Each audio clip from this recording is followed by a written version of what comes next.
Howdy. It's 7 in the morning at the time that I'm recording this. I stayed up till 12. Actually, I stayed up till 1 getting these notes done. Not that it was a big deal or anything, because it really wasn't. It was a lot of fun actually doing this, and I'm wearing this hat because the album made me feel like a cowboy, or brought out those cowboy vibes. So I had to fit the part as I was talking about this. So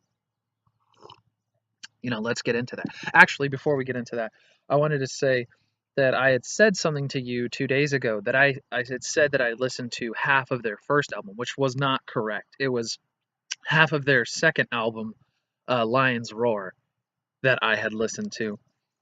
I don't know if you had already had like caught on to that's what I was talking about, but yes, that's what I was talking about. Okay, anyways, so let's get into Stay Gold by First Aid Kit. I just keep taking sips of coffee every now and then, so yeah. Okay. Without just giving anything away, let's just get right into the tracks. So we have I'm gonna scoot you back so I can set these notes down. You're just kind of getting too close. We're gonna start with the first track, which was My Silver Lining. Great opener. The Western guitars or the Western vibes that it's giving off are so hypnotic. The viola, the cellos, the subtle harp, all of it's fantastic. The line that one of the sisters say, because I'm not like too familiar on all of them yet, or both of them yet, and they're both Swedish, so that's like a whole nother thing trying to like memorize their names because I don't know how to pronounce them. Anyways, the lines, I don't know if I'm scared of dying, but I'm scared of living too fast. One, I just want to say that I love how she says this line. It's really really quick the way that she says it. So I love that aspect, but it's also I just think a great lyric. It's incredibly, I don't know. I think I've it's a relatable line. Uh, Also, when the backing vocals, when the other sister comes in at the word regret, it amplifies that word and kind of like, I don't know, it's stuck with me. Uh, Great melodies. They sing really great melodies in this song. Uh, I love the other line that says, "My worries as big as the moon." It's such a great like personified line. I'm big into how the just taking something and making it so much more dramatic, and I think uh, this duo does that really well with the lyricism. The descending violin halfway through the track is great, kind of like a spiral. As the violin is very much so reflective of this person's life, or whether they're the characters of this song or if it's somebody else. It's this person's life unraveling, and the violin is kind of like symbolic of that as well. I think it's a relatable song, pretty good. Uh, so let's keep on keeping on to the next track, shall we? Master Pretender was the second track. Uh, a playful track in lyricism and in sound. Love the concept. Uh, about standing in front of your reality just by pretending.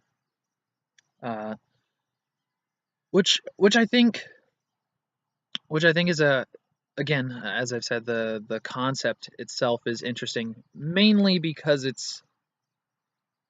if you think about it, the character or the duo of this track is also faking it, with these like, kind of heavy lyrics of like, life, not necessarily life sucks, but like even still they are pretending to the audience like as you're listening to this. So I think that's great. Uh, they definitely are the master pretenders. Uh, Love the shakers throughout this track. They're very subtle, but I was listening with headphones. Each time I had listened, actually, first time I listened to the album, listened to it open speaker, but by the fourth time but by the second to fourth time I was listening with headphones, and I noticed that on the third time I could hear the shakers, and I definitely wanted to make note of that because it was very subtle and a nice addition to that. Also, the dulcimers in this song rock. I don't really have anything else to say on the whole dulcimers thing.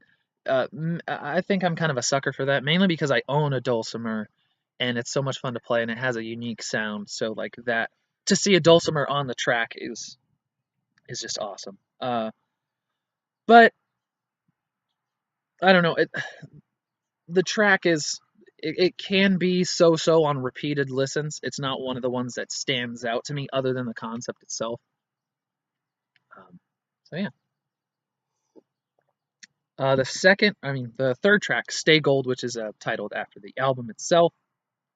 The opening vocals pierce this track beautifully due to it being soaked in reverb. Just, it's so good. Like the vocals that are being done are incredible. The backing choir that's throughout this entire track is absolute beauty. And that chorus is catchy as hell. The bleak lyrics are not necessarily cynical, but approach this realist perspective of just what ifs on everything, um, which is great. Uh, Again, adds real character to this duo who I don't even know, and the fact that this is the third track, Stay Gold. This is gonna I think it's gonna be the overarching theme that's gonna be throughout the rest of the album. Which is why I think they titled it Stay Gold, because a lot of the same things pop up.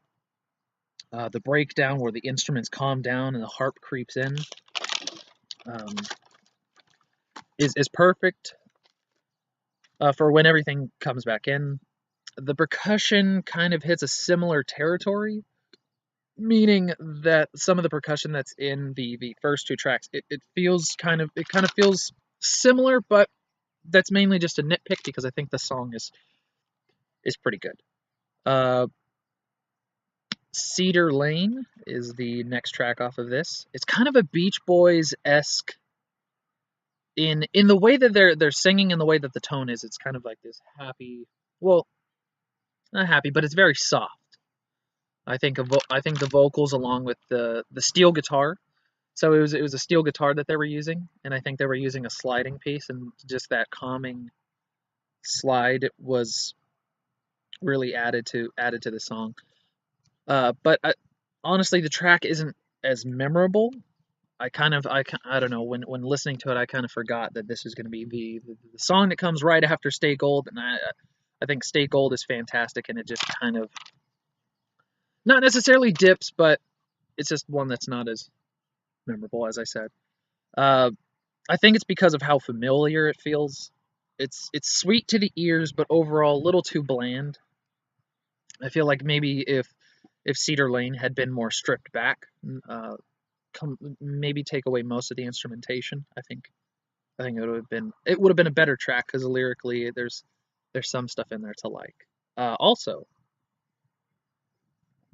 in this song for some reason there's this weird like whistle, and every time I fell for it, every time it sounded like the beginning of my ringtone. So when I was listening to it in my headphones, I thought I could keep hearing my phone like ringing. So that was kind of irritating because I fell for it all four times. That's not really important to me talking about the album, but that's what was going on during Cedar Lane. So, which by the way does not affect how I think about the track. Anyway, we're gonna continue. Next track is Shattered and Hollow. Has a nice little fade in. I love the line, "I'd rather be broken than empty." Such a like impactful, just an impactful line. Subtle drums add a nice change to the album. Finally, we got some different type of percussion. I like the pace breaking in this album. Like where this song sits is perfect for where it's at. It breaks the pace of the album, giving a more chill vibe, adding a better flow for the album. The notes the notes held when they come together and they say the word we. I don't necessarily remember like what that's connected to, but it's like when they say we and then the harmonies come in, my jaw dropped. It was phenomenal. There's really nothing much else that I have to say about the track other than yeah, it was it's it picked itself back up after Cedar Lane for me. So then the next track, The Bell, uh, has to be my favorite track, and I'll just kind of go into as to why. Love the guitar riff. It adds this smoky texture. It's kind of a more gritty track. Also, when it starts, it's just one singer. It's just one of the sisters. Then the lines "I'm tired" and "I'm lonely" hit way harder because there's no backing vocals. And then when it switches, oh, and then the harmonies like start connecting together when the other sister comes in, put me in my place, and I was in awe. Uh, this sounds like an XTC. I don't know if you know who XTC is. XTC. They were a band in the late 70s, actually 1979 throughout the 80s.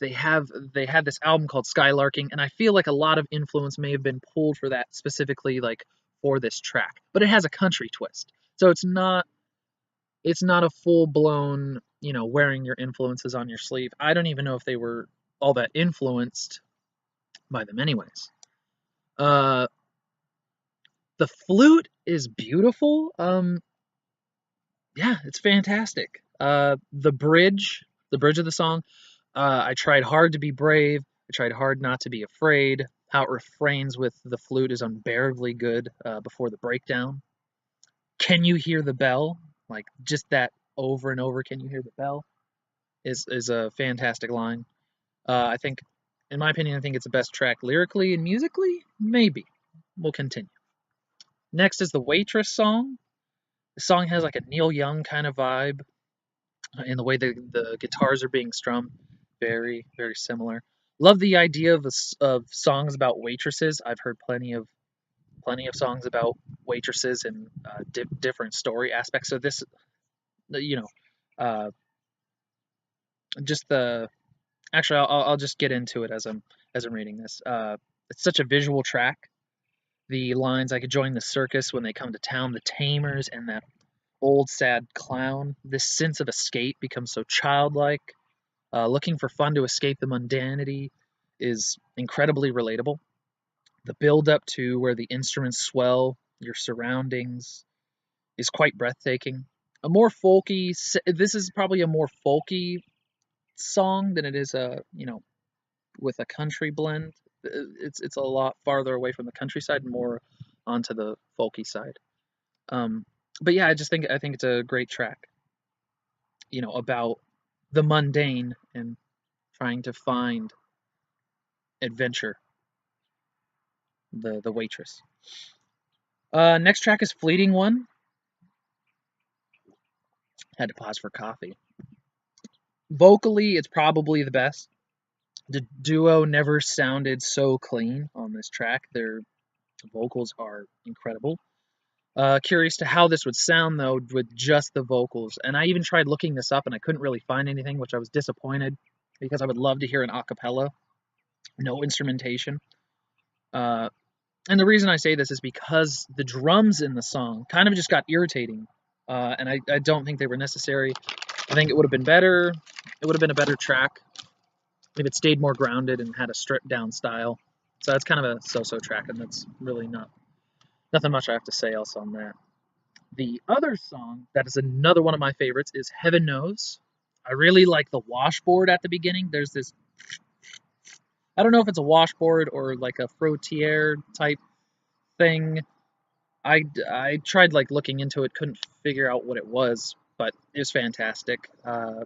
This is the most country sounding, and usually I'm not a fan of country, but this element of pop, this like pop blend, makes it incredibly catchy. I have to say the lyrics are hardcore. Uh, so when I was looking up on them, I seen that they were influenced by Patti Smith, and when I hear this song, I can totally tell their aggressiveness mixed with this passive singing kicks ass. Uh, Patti would be proud. The yelling line, "Straight to Hell." I was just like, hell yeah, this song is punk. This song is punk as hell in lyricism. So it's a great track. I don't have anything other to say about that. Then we have another song called "A Long Time Ago." I think it's a good track that starts off great. Sad lyrics really close. It closes out this "Stay Gold" motto that we've been going through this entire time. The line "I could have been so many things" is like the mantra for life. Uh, not that the violins are bad; they sound great, but this song got the long and winding road treatment. Which, just to take you off on a side tangent, I mean you're already 15 minutes in, so why not? When they were making, sorry to bring up the Beatles again, but I totally felt this when they were making Let It Be and Paul McCartney recorded the song The Long and Winding Road. It was just a piano type ballad, maybe some subtle drums on it, but then Phil Spector, the producer of the album, wanted to have a more orchestrated sound, but that wasn't really the point of Let It Be. But either way, I think it hindered The Long and Winding Road. If you want to check out a better version of The Long and Winding Road, let me know and I can send that to you because I think it's fantastic and is the definitive version. Anyways, tangent done. So it got the long and winding road treatment, and I think this song should have just been piano and their two voices. This also sounds similar to Ozzy's song "Changes," the way that the violins come in, which is a positive, not necessarily a negative. It's a great song, and the track fades out nicely.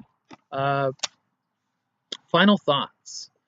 So overall, my expectations for this album were pretty low, mainly because I'm sort of resistant to country, other than when Bob Dylan went country in Nashville Skyline. I think that's the album. And some like Johnny Cash. Maybe if it's like older stuff. Uh, Once we like get out of the '60s, I'm pretty lost on that whole thing. But I was pleasantly surprised. These sisters have a distinct and unique voice, and the way that they use their influences really make Stay Gold stand out to me. Uh, you've definitely opened my eyes to this country-esque music, so good on you. If I were to like rate this, I'd probably say this is around maybe a 6 or a 7 out of 10. You know what? No, I'm feeling good. It's a 7. It's good. So yeah, that's it. I'll see you later.